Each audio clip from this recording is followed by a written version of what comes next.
Today, what your hair says about your personality. I've loved purple since I was 5. How to avoid the risk of disease overseas. And discussing racial equality with your kids. You really need to treat everyone with respect and kindness.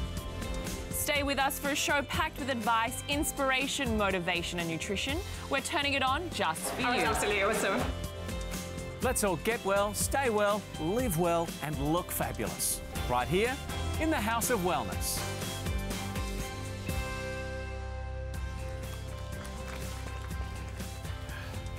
G'day everyone, nice to have you with us. This is the hour dedicated to your health and well-being, so sit back and relax. We've got lots to get through today. Zoe, first up, what's on your radar? Yes, I think our story about how to have a good argument can make a relationship stronger. Could it be true?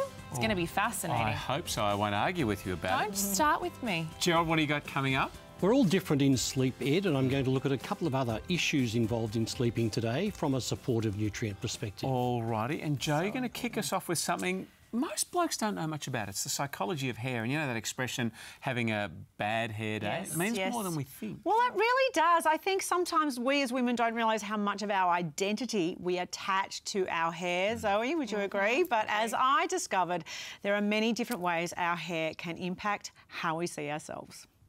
Most of us have said at some point, ugh, I'm having a bad hair day. It might sound trivial or superficial, but the fact is we're all judged by our appearance, by the way we dress, how we present ourselves, and our hair is a huge part of that. So, of course, our day can feel like a disaster if we have a dodgy do.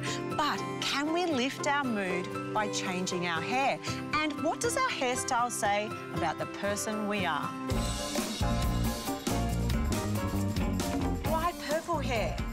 Why not? Really? I love it. I've loved purple since I was 5.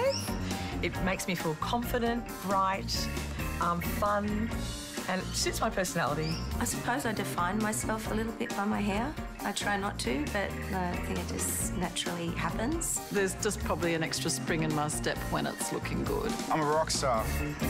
That's my personality, hence the hair. So clearly our hair can communicate a lot about who we are. But can it work the other way? If we change our hair, can it change the way we feel about ourselves? Let's put it to the test. Yvette Wickman has had a pretty bad year so far. This mum of 2 has been unable to walk for most of the last 9 months, and it's added to her anxiety and depression. And you've also experienced a huge loss this year? Yes. Lost my father in April. It was horrible. But he's in a better place now. It was a big shock to everyone. So understandably, Yvette has had little time or energy for self-care, especially her hair. It needs a good cut. It's just easier to get up and just put it in a ponytail or a bun. So to see if we can help Yvette out, we've arranged for a makeover, but it's not with an ordinary hairdresser. Azita Abdullahian provides a very unique experience. She's a trained counsellor, so if they wish, her clients can have their hair done whilst also having a therapy session. New hairstyle is initiating of a change. It's really empowering. Would you like me to tell you, or you want to be surprised? Yeah, that's fine. You want to be surprised? Yes, please. I'd be able to ask questions that will lead to the answer that usually people know it themselves, but they just don't want to talk about it. It's time for the big reveal. Yvette. Oh, it looks so beautiful. It does, doesn't it? I love it. Oh, Isn't she look amazing? are you... Oh, my gosh, I'm really emotional. This colour is so beautiful, Azita.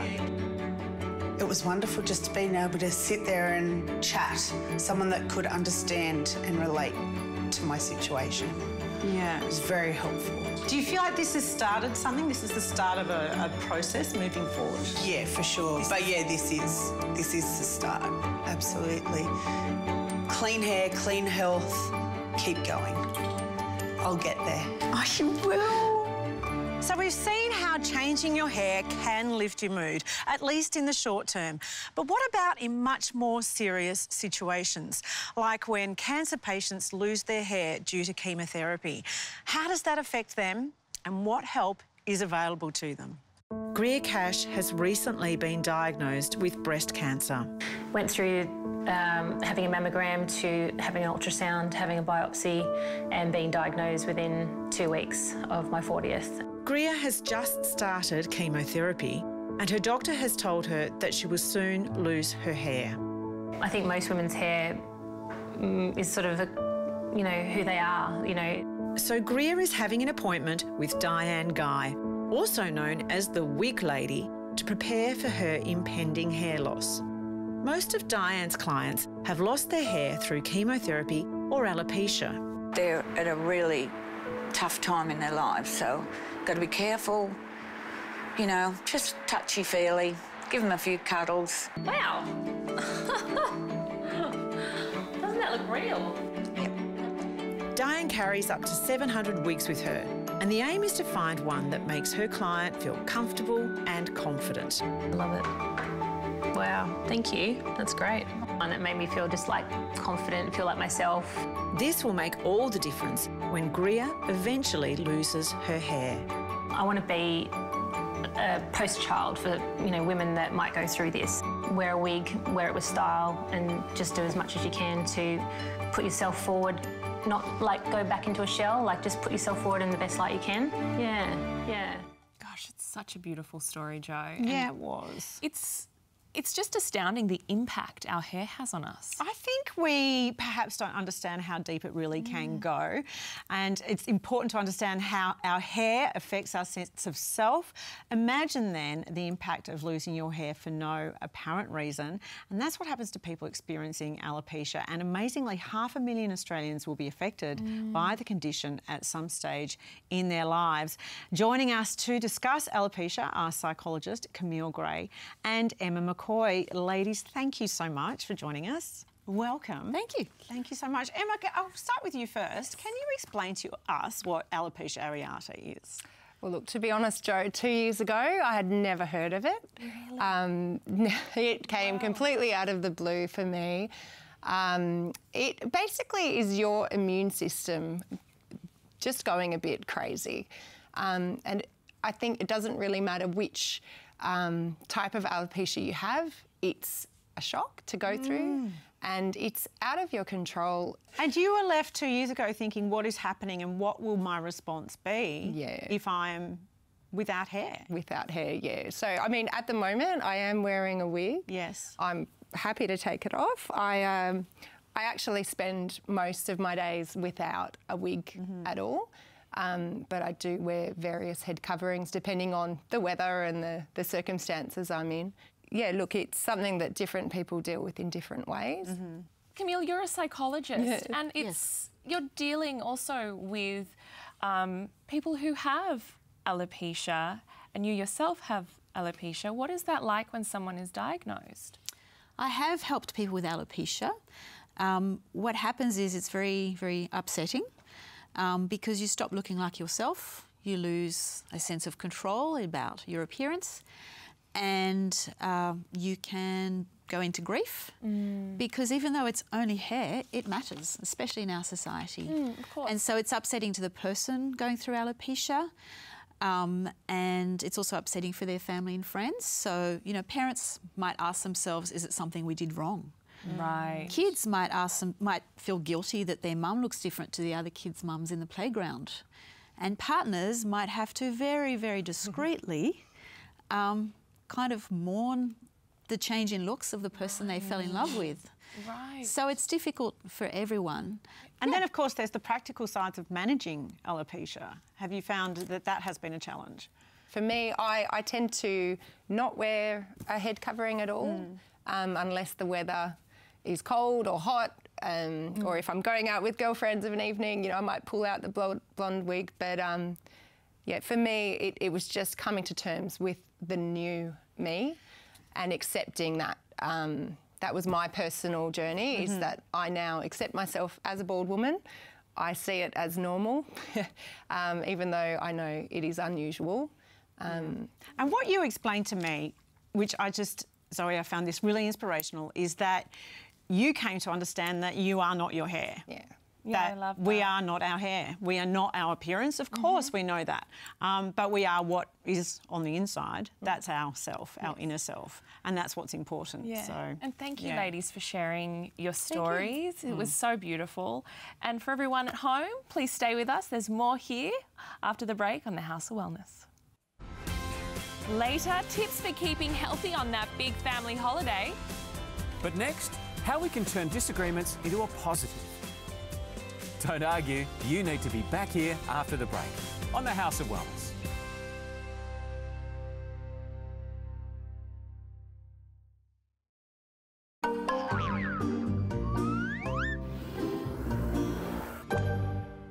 Conflict. That's our big topic today. In the past, Aussies have always seen themselves as an easygoing, she'll-be-right kind of nation. But arguing is just a fact of life anywhere you live. Statistically, the #1 thing Australian couples argue about is money, how it's saved and spent. And according to Relationships Australia, once we have kids, arguments about parenting styles and who does the housework run a close second and third. Generation Y couples lead the bickering, with Gen X in second place. And baby boomers, the most chilled of our generations. So we sent Brodie Young out for a little conflict resolution. Do you argue with your partner? Yes. Yes. What about? Everything. Housework. Housework? Yeah. You know, kids, family, responsibilities, mortgages. Well, you don't argue. I You've never got a had good, an happy argument. relationship. I swear You've never had an argument. Yeah, it's me more shouting at my partner than him arguing back. I swear. Yes, you have. No. Yes, you have. We're having one right now. The hair removal from... Oh, yeah. Guys aren't great at that. No. No. What I've always learned is my money is our money and her money is her money. Okay. And how do you resolve that argument? I do the housework. And problem resolution, how do you go about fixing... Oh, we're good at that. Yep. Yeah. We do really good repair. Yep. Building bridges, Yep. say sorry, give each other a hug, I love you. Yep. Oh, we should all hug now, shouldn't we? Come, let's bring Bit of that. Oh, beautiful. Well, that's an interesting cross-section of views on the street about arguments in a relationship. Most people, of course, see the lighter side there, but in reality, few of us find disagreements with our loved ones funny. And that's probably because most of us see arguments as a sign of problems in a relationship. Yep. But what if we said arguments actually indicated a very healthy relationship? It's an intriguing concept and one we thought worth exploring because it's our big topic today, the healthy arguing. Let's hope we can keep it civil. Joining us, of course, we have Dr. Ali Walker. Ali, tell me, I think arguing is a sign of a healthy relationship because if I didn't care, I wouldn't argue. I'd just go, whatever, I'm walking away. It keeps passion for me in my relationship. Can we see that there is a healthy side to arguing? Yeah, definitely. I think every relationship turns on the quality of the argument. So, of course, there will be disagreements that arise in a relationship. And there's this guy in the US, a researcher, his name's John Gottman, and he has the Love Lab at the University of Washington, and he can predict with 90% accuracy couples who will be together in 10 years' time, just based on the way that they talk to each other. Goodness me. And he talks about the 4 horsemen of the apocalypse, which is quite dramatic. But in an argument, the 4 horsemen are criticism, defensiveness, stonewalling, and then contempt. So they're the 4 things you need to avoid in an argument. Yeah, they sound terrible. Well, I don't want any of that. It could be onto something, Clinton. Clinton Power joins us as well, marriage counsellor and relationship expert as well. I'm kind of a sensitive Cancerian. I don't like any of this sort of conflict. Is it something that we actually do need in a relationship? It is, Ed, because all couples experience conflict at one time or another. It's not a bad thing. But as one of your viewers said on the street there, it's all about how you fight. Yep. You know, it's about repairing quickly, getting back on track, and the strongest couples can do that quickly. The couples that struggle are the ones that have conflict and, you know, a disruption that goes on for hours or days or months. That's when it's really destructive to relationships. What about when it's the same thing every time? Great question. Why does it happen with you and your partner that you feel like you've sorted it through, but then a year later it comes up again, or maybe a week later? Well, I think it's nature's way of saying the issue isn't resolved and you need to try a different approach. You know, so it's likely you're fighting the same way over and over again. we kind of need to be taught how to argue properly. It's not probably something you do with your clients. Is it really important to resolve an argument? What are some of the toxic effects of leaving stuff unresolved? Yeah, so I actually created a script of some possible arguments so we can have healthy anger responses and toxic anger responses. Oh, let's do it. Let's do it. So we we be the married role couple. play. All right. You're in a safe space, Jo. Will I be the wife? Go on, Okay, then. I think that works. Remember, deep down, you really do love me. I really do. Okay, so we'll go Okay, so this goes back to the having the same argument over and over. Yep. So this scenario is the husband or boyfriend said he'd be home for dinner with the kids, with the family, and he was late again. Again. I shouldn't say it that way, should I? So let's do the toxic anger response first. All right. Okay, so the toxic anger response might be... well, the silent treatment doesn't work so well for TB. Do you know you're a crap husband and father? The bottom lip's going. That's hurtful. You are pathetic. I can't believe you weren't here again. I feel awful saying this. Do people really say these things? No, give me more. Give me more. Well, here's the problem, because you're blaming, you're criticising, you're attacking.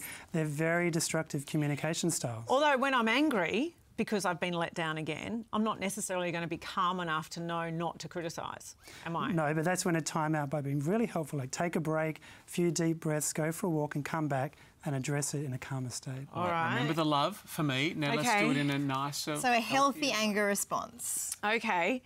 Why are you late? I'm really angry that you let me down. That doesn't feel satisfying to me.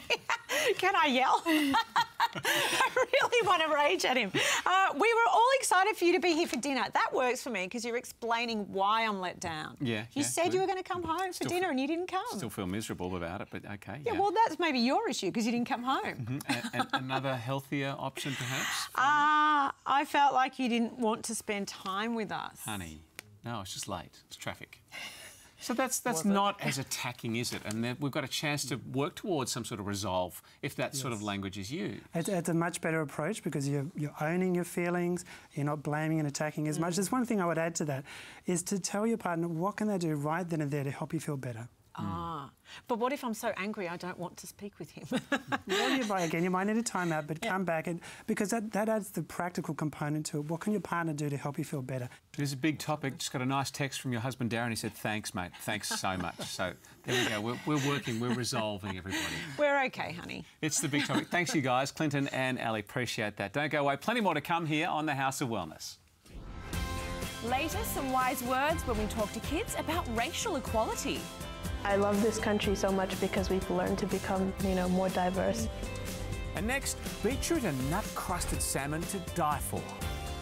Stay with us. We're getting super healthy right after this break.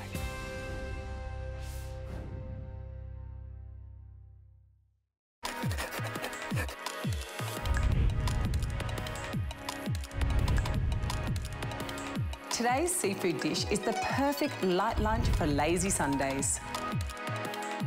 Simply combine fresh parsley with walnuts, raw pistachios, extra virgin olive oil and lemon zest. Sprinkle in 1 tablespoon of beetroot powder, then pulse into a dry paste. Spread the mixture onto your salmon fillets and bake at a medium heat for 10 to 15 minutes. Accompany with a salad of watercress, orange segments, walnuts, bring in cubes of avocado, apple cider vinegar, extra virgin olive oil and season to taste.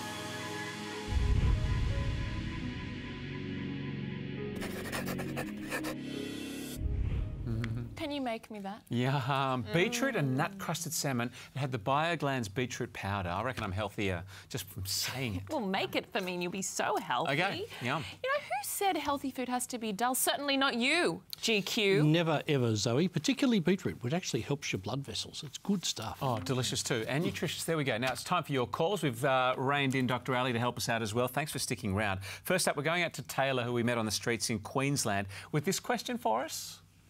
How do you get extra supplements from being iron deficient rather than greens or tablets? Like, what are the natural supplements that you can have as being vegetarian like me? Yeah, in principle, this vegetarianism and veganism's great, but we need to top up our nutrients, don't we? Of course, and you've got to be careful, Ed, with the sort of supplements that you have with iron, because many of them can affect your tummy. They can constipate you badly. So I tend to steer towards the liquid vegetable and fruit options that are usually nice and rich in iron, and they are non-constipating. They taste nice. What are they? Those fruit and vegetable Fruits? Well, there's a combination. There's probably a dozen or so that all have iron mixed in. All of those. So that gives it the nice taste as well. Very good. OK, now, Ali, this one might be for you. We have Jay from Essendon on the phone. My biggest problem is when I go out for the afternoon and people start to want to inquire about my personal life. How can I politely say, mind your own business? Yeah. Do you just say, Ali? Do you just say, mind your own business? Well, it's a hard one because some people are just more natural with how much they share with others. Yep. And so it's often well-meaning when someone's asking questions of someone else. I think the most polite way is just to redirect or make a joke. That is often the most polite way. How's your life? No, it's things like, you know, how much are you paid? And like, oh, not enough. Or how much did you pay for your house? Like, oh, $1 billion. You know, something like that, that is a small way of communicating to the person. It's cheeky though, isn't it? Some things that people ask. It is cheeky, and sometimes it can be awkward if you call them out on it. If you say things like, why do you want to know? Or that's a bit personal, that can then create a little bit of awkwardness between you. So I think a joke or just a redirect and change the subject is the easiest way. I would like to see that $1 billion house, probably on Sydney Harbour, no doubt. Wayne, who calls himself the Balloon Man, by the way, we found him at the Queen Street Mall in Queensland, wanted to ask us this. I love a glass of wine. Now, I've read that 1 glass is good, 2 glasses is neutral and 3 is bad. Is that really true, or is there a level? 1 glass good, 2 better, I would have thought. I thought that was a good rule of thumb. It's not a bad rule of thumb, Wayne, and be careful blowing up your balloons if you've had too many glasses of wine. Look, I think we've all got a respectable, sensible level. Cardiologist Dr. Ross Walker says 150 ml, which isn't a bit much. Well, I think it's more a taste. But anyway, so really 2 glasses probably is in the GQ household. That's goblets. Okay. We need to listen to what that cardiologist Dr. Ross Walker says, don't we? He knows his stuff. Yes. Okay. And finally, our last caller is from Adriana from Bayswater North in Victoria. Hello. Just wondering what can help with hot flushes and night sweats with menopause. Herbal-wise, black cohosh is the herb. Ed, it's balancing, it's a hormone balancer. B group, very important. Omega-3s in the diet, very important. But feelings are very important as well, Ali. Yeah. Well, I remember when my mum had a hot flush once, she ran out in her nightie and jumped in the pool. Don't. Fully clothed. Did she honestly? Yeah. Because being watched by cardiologist Dr. Ross Walker. But there must be an adjustment period as well, emotionally. It's like turning on a furnace. I have not had a hot flush, but it's like turning on a furnace inside. Yes. It's really Women difficult. say you can just feel it coming and enveloping you. Wow. So, and then from then on, Mum now sleeps with windows open, doesn't need the same amount of blankets. It's completely changed her whole body. I think menopause is... It's like puberty, except you're in middle age, middle to later age, and it's shocking. And it's all hormone imbalance, and that's why black cohosh is a perfect balancer. Keep your questions coming our way. Great answers. Thank you, our special guest experts. And if you'd like some more info on this series, you can always head to our website. It's a simple one, houseofwellness.com.au. Okay, so our house fave this week is this new range of organic baby skincare from Little Innocents. Now, you know, I'm completely obsessed with skincare for the baby because Fox has such sensitive skin. So this is the Intensive Soothing Cream, and you can use it for newborns. But they've also got a cleansing wash, and you can use it on the hair too because... very difficult. Babies don't have much hair. And they've got an SPF 30, which is really important. It's coming into summer. The best thing about this, though, it is certified organic and it's made without any chemicals, GQ. Super important. One of the biggest issues we confront, Zoe, is trying to find products that don't have additional chemicals in them. And they may be preservatives or fillers or binders. And I had the pleasure of listening many years ago to the founder of this product range, Antoinette, who was very passionate about certification of organic. Yes. It's organic, so it's a generic phrase we've all grown up with. We see organic and we each have our interpretation of what organic actually means. Yes. But her passion was making sure that it was absolutely Australian certified organic. And you know what? I heard that it was so fabulous that she actually had strangers coming up to her on the streets of Queensland going, I need more of that cream. I'm not surprised. And that is how the business was born. I'm not surprised because, again, we want reassurance that once there's a certification, we're absolutely guaranteed in getting not so much what's in there, but actually what's not in there. Yes. And that's very important, and I'm sure you agree. Yeah, well, absolutely. Certified organic is what I want on my baby's skin. All right. Always do a little test patch too, they say. That is so important. It's not a bad idea because of the sensitivity of the skin. Thank you, Gerald. If you'd like more info on the Little Innocence range we've got there, just head to our website. We'll explain all. You can have a closer look. houseofwellness.com.au. And, of course, we beam out right across Australia on the 7 Network and the Prime Network, a show packed with life, nutrition, health and inspiration. Coming up, a holiday can turn into a nightmare when you head overseas unprotected. But next, the chat you have to have with your children. Equality, for me, the word means treating people equally. All that and so much more here on the House of Wellness.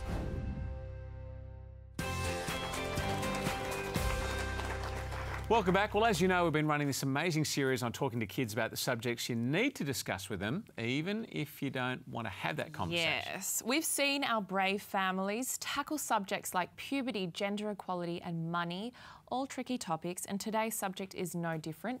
It's racial equality. Talking to kids about the facts of life has always been a tough gig for parents. But let's face it, our world has changed. Growing up in the 21st century is a hyper-speed experience. Things that you say to people and the things that you do to someone, they can affect them for the rest of their lives. And it's up to us as parents to protect and prepare our kids as best we can.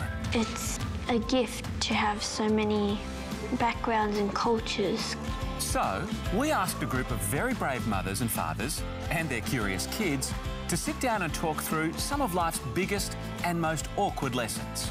Thanks to Nature's Way, giving your kids a healthy start with Kids Smart, today our parents are talking to their kids about racial equality. What does equality mean to you? When someone's different, say you're better than them because like you're from a different country. Equality is like equal rights across all genders and like races and stuff. Yeah, I would agree. Mommy, your turn. I think equality, for me, the word means treating people equally. Like, how do you feel when you see different people, like, walking down the street? Like, do you judge them, or...? I personally don't judge them, but I know that there's some people in the world that do, and that's not right. Kids treat you different because you have Tongan heritage. Some people like bully me about my damn Tongan and they're Australian. I get pretty sick of it. So they don't think that you're equal? Yeah. But I think the wrong thing is when people say that, oh no, I don't want to hang out with you because I don't like the way that you eat food or what you do or like, you know, the way you speak.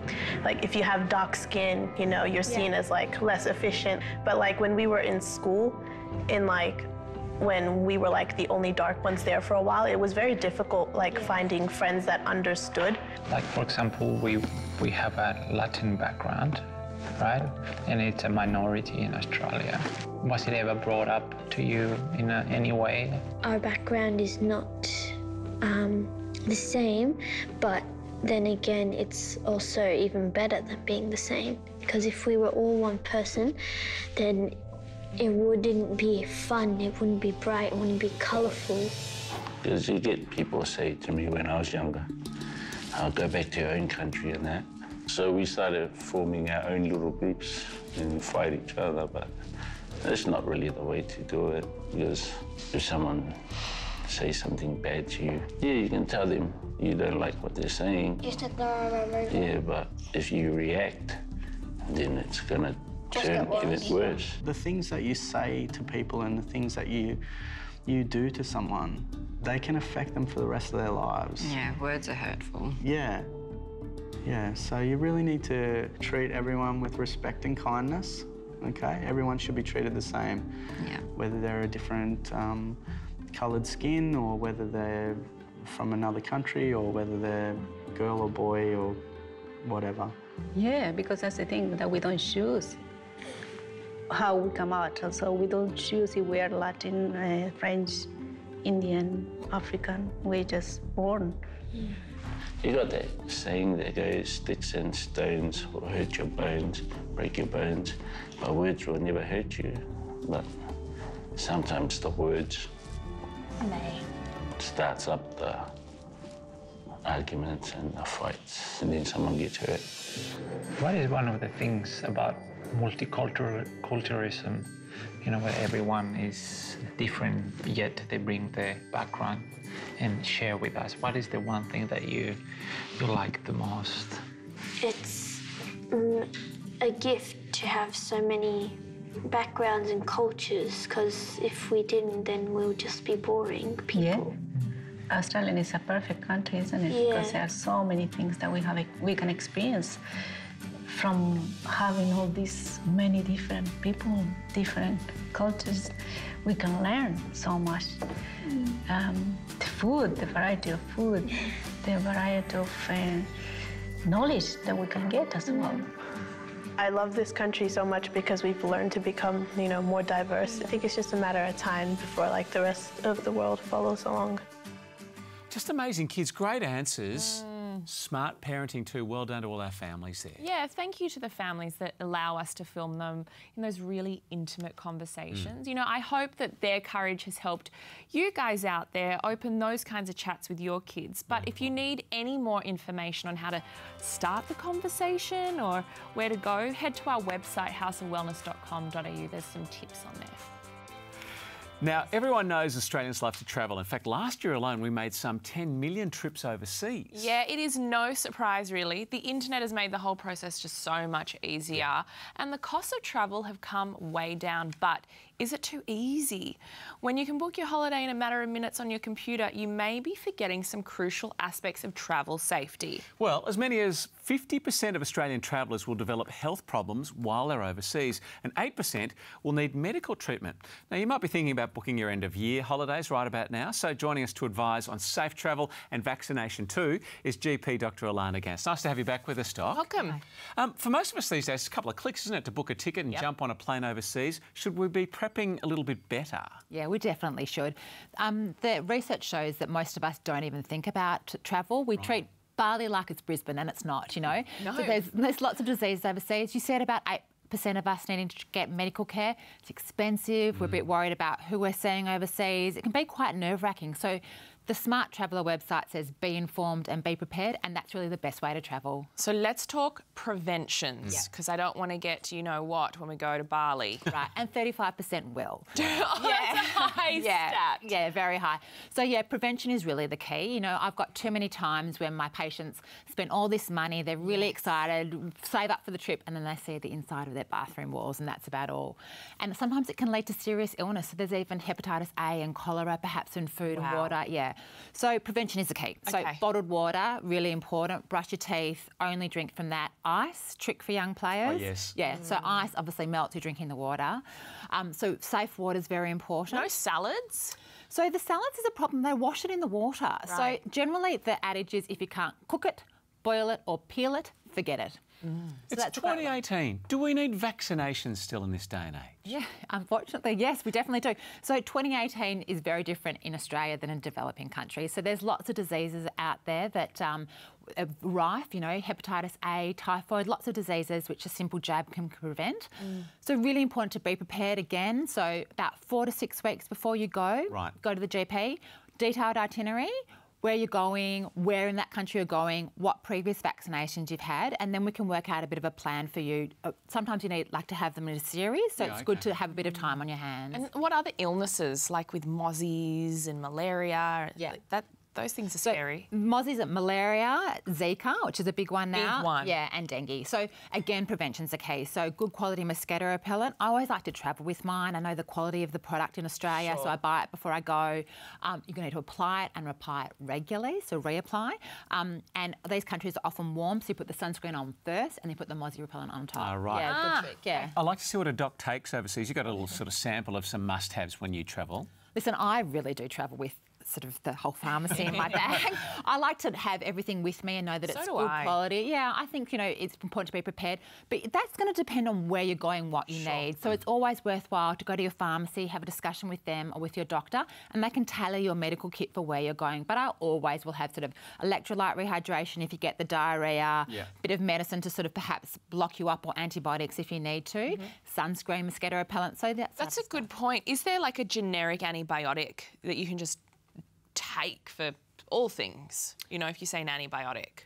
So no, okay. Yeah, so I wish, but you know, that'd be great, but no. Wouldn't it like a one-stop shop? Well, so depending on where you're going, we often have one that we would do, but there's different bugs in different places, so you need different antibiotics. Good point, though. I never thought of that. Yeah. Right. Plan for a healthy holiday. Be informed, be prepared. Take a little basic medical kit there, and do it well in advance. Don't make it a last-minute rush job. Thanks, Doc, as always. Thank you. Nice to have you with us, Dr. Elana Gance. Stay with us. We're back after the break here on the House of Wellness. Up next, if you're suffering from sleepless nights, the A to Z of vitamins may be your saviour. And later we'll be sharing beauty tips for fresh-looking skin. We're back here right after this break on the House of Wellness.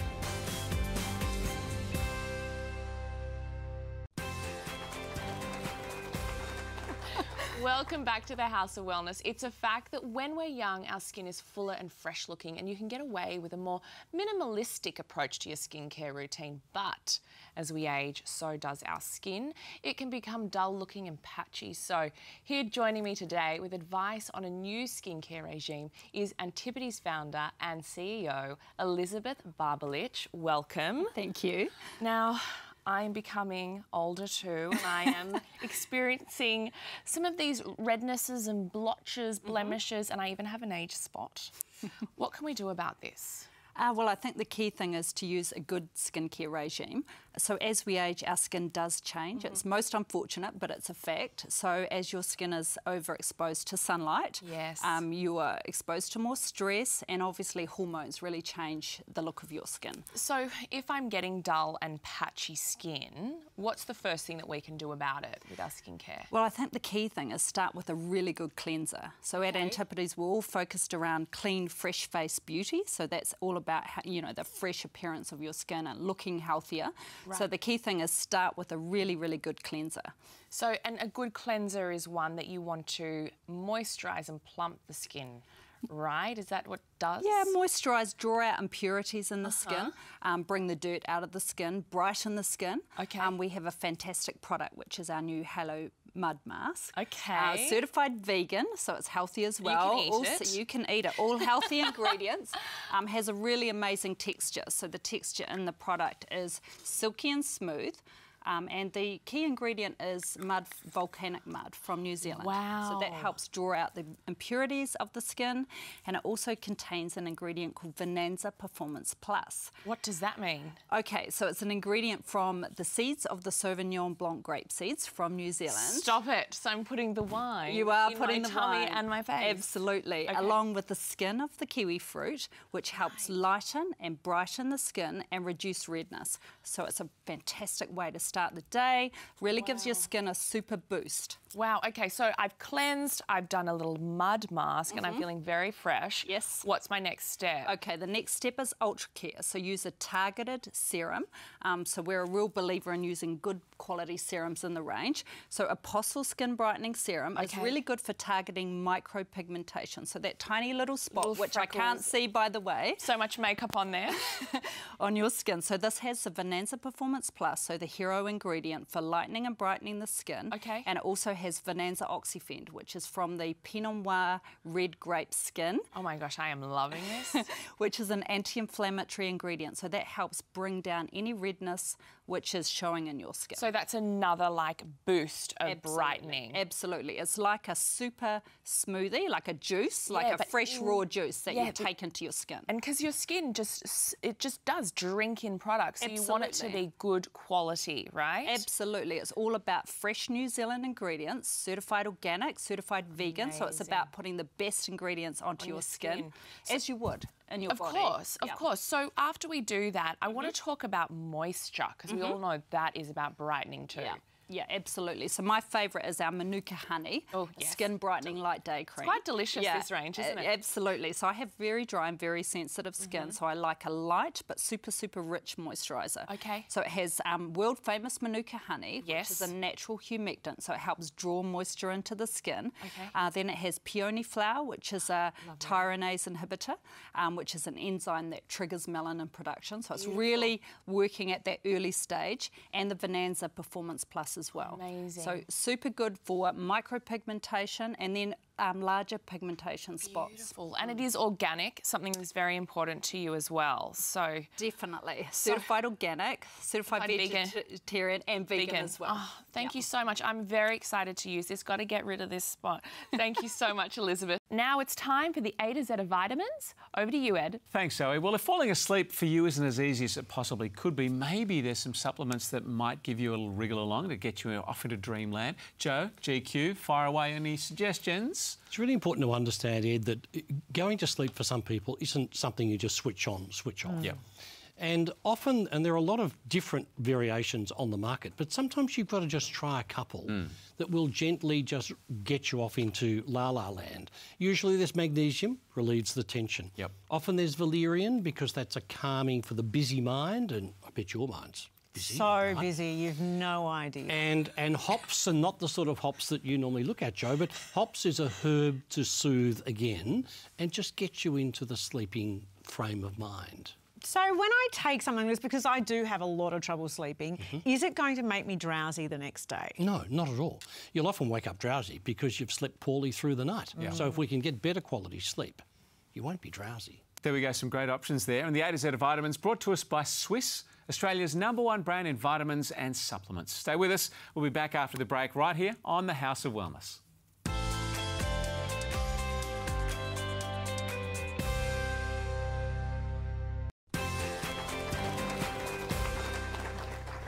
Welcome back to the show. Gosh, it's been a busy, jam-packed one. I was really moved by that powerful story with the ladies chatting about hair and the importance of their hair in their lives, to all of our lives. Oh, absolutely. And how many times do we wake up and go, ugh, bad hair day? But I've been inspired by beautiful Camille and Emma, who have shown us that we are not our hair. Absolutely. Ourselves are our inner selves, of course. And also, it could hit any of us at any time.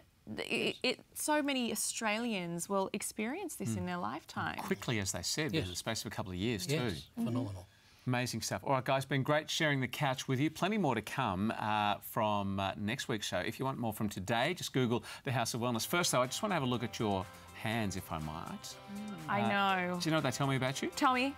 I actually don't know, but I will after next week's story on the show, so make sure you join us. Oh, that sounds find out very more about different. what your hands say all about you. If you'd like to find out more, stay with us. You can watch the show back anytime at houseofwellness.com.au.